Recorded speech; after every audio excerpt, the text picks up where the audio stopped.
Can you remember first time you decided you wanted to play professional baseball?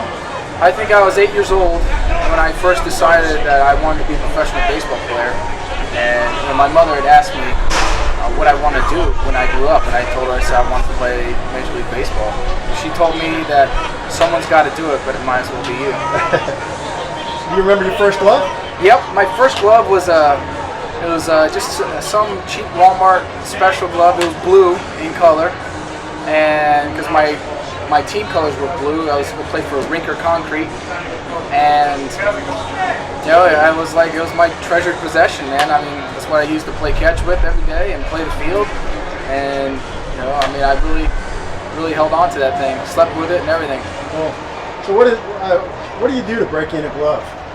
Well, breaking in a glove, I think, is an important process. The reason why is because we're all different in one way, shape, or form, but it's about finding what's comfortable with you. Some guys like to, they like a flare type opening on their glove. Some people like it more closed, kind of like a roll to it, and it just all depends on what you like, and those likes will sometimes they'll change through time.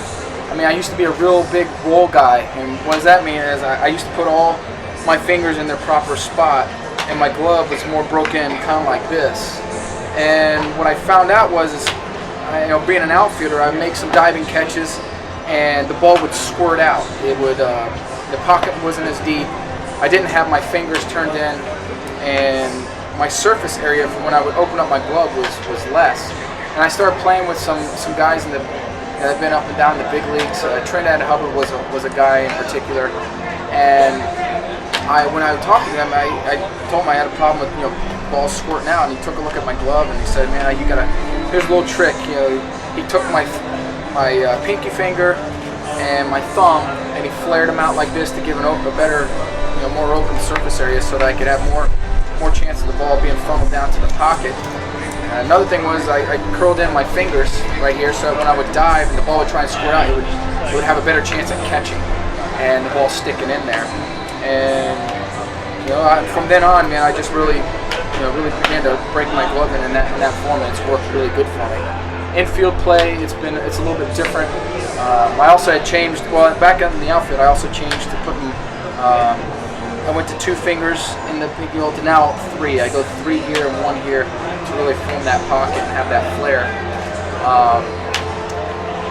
When I played infield, infield it was a little bit different. I went to more of a kind of like a roll type, with my third baseman's mitt and my first baseman's mitt, and same deal. I used to be here, every finger in its proper hole, but I would lose a lot of pocket area.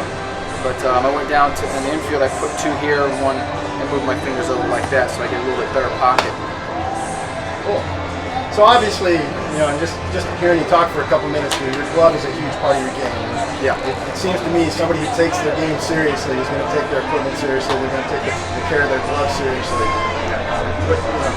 Talk a little bit about that. Well, I mean, these are our tools of the trade. Are very important. I do this for a living, and just as I'm very particular about my bats. I really like to have a high pitch with my bats. I like to have a good balance to them, and good long straight grains. But same thing with the glove. I like having my glove a certain way. I like it broken a certain way so that it fits to my hand, so that I know when I field balls or catch balls, I know where to go to immediately. It becomes more like a natural reaction, and the glove becomes a part of my hand. And the only way by doing that is if it's formatted by the way that I like, what works for me. So there's certain ways to do it, and everyone has a particular way. But when you pick up other people's gloves, some are going to be very similar, some are going to be slightly different, but it's just all a matter of taste. So, talk a little bit about the WebGem glove form system. Do you think that that's something that's going to help you to take care of your glove, to protect it, to